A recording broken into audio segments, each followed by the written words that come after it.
కడప జిల్లా బ్రహ్మంగారి మఠంలో వెలసి సజీవ సమాధి నిష్ఠ వహించిన జగన్మాత శ్రీ ఈశ్వరీదేవి అమ్మవారికి అనంతపురం జిల్లాకు చెందిన భక్తులు 900 గ్రాముల వెండి ముఖ విలాసము మరియు గొడుగులు బహుకరించారు. ఈ సందర్భంగా వారు మాట్లాడుతూ గత కొన్ని సంవత్సరాలుగా శ్రీ ఈశ్వరీదేవి అమ్మవారికి భక్తులుగా ఉంటూ ఆ తల్లిని నమ్ముకొని ఉన్నామని అన్నారు. ప్రతి సంవత్సరం వందలాది మంది భక్తులను తీసుకుని వచ్చి అమ్మవారిని దర్శించుకుని వెళ్తామన్నారు.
చిన్న చిన్న అక్కడ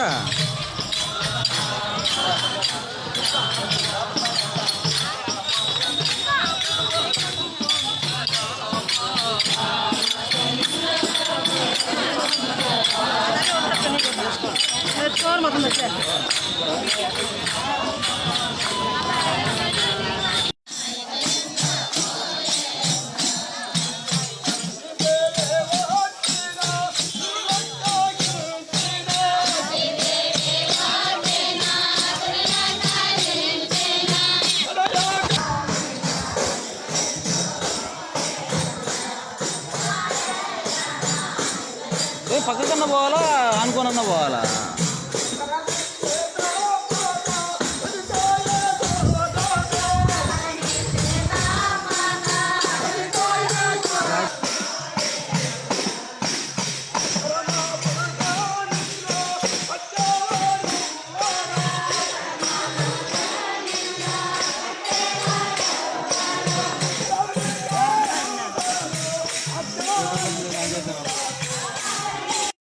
కూడేరు మండలం మాది దలాపురం గ్రామం నా సొంత ఊరు.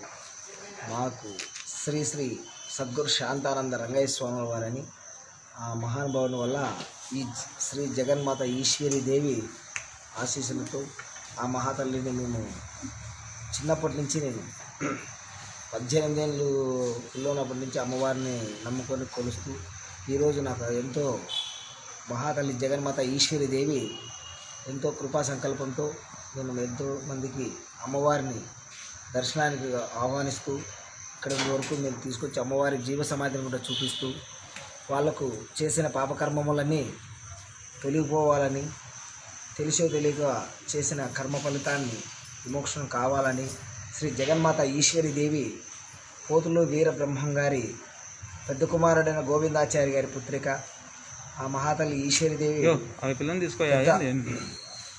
పెద్ద కూతురు ఆ జగన్మాత ఈశ్వరీదేవి ఆశీస్సులతో మేము అమ్మవారి ప్రతి సంవత్సరము దీక్ష పాటిస్తూ మాలాధారణ చేస్తూ అమ్మవారి ఆరాధనోత్సవానికి ఇరుములు కట్టుకొని దీక్షపై అమ్మవారి సమాధి దగ్గర చేరుతుంటాము.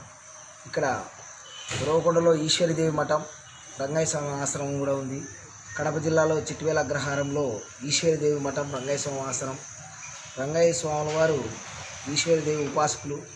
ఆయన మా గురువు గారు, ఆయన శిష్యుడిగా నేను హరిగిరి నారాయణ స్వామిని నేను ఎంతోమంది ఈశ్వరీదేవి భక్తులని, రంగయ్య స్వామి శిష్యులని అందరినీ ఈశ్వరి మఠానికి నేను తీసుకొని వస్తుంటాను.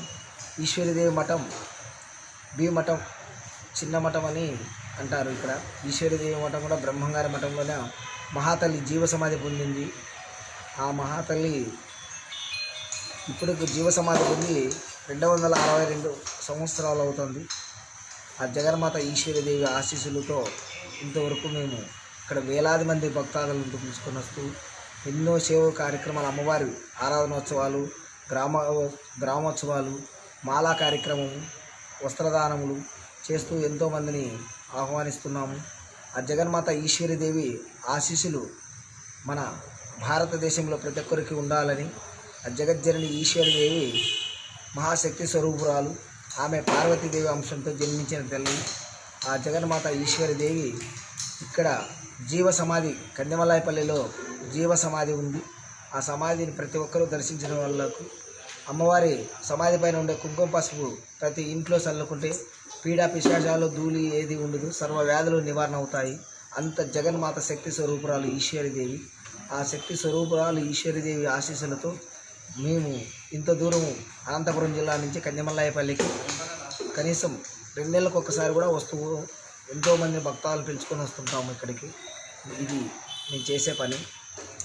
అమ్మవారి ఆశీస్సులు, శ్రీ సద్గురు శాంతానంద రంగయ్య స్వామి ఆశీస్సులతో ఇంతవరకు ఈ ఛానల్ వాళ్ళు నన్ను ఇంటర్వ్యూ చేసిన దానికి, ఏషియన్ ఛానల్ వాళ్ళు చేసిన దానికి సంతోషపడుతూ అమ్మవారి ఆశీస్సులు కూడా వాళ్ళకు ఉండాలని, కృపా సంకల్పం ఉండాలని ప్రార్థిస్తున్నాను. దేవి గారి వెండి గుర్రం, అమ్మవారి పతిం, వెండి గొడుగు, 2 గొడుగులు, అమ్మవారికి సీర ఒడివి ఇచ్చాము. ఇక్కడికి పూల పుష్పములతో వచ్చి అందరినీ అమ్మవారి భజన కార్యక్రమాలు చేస్తూ ఎంతో సంతోషంతో మేము అమ్మవారికి అర్పిస్తూ. మరిన్ని అప్డేట్స్ కోసం మా యూట్యూబ్ ఛానల్ ని సబ్స్క్రైబ్ చేసుకోండి.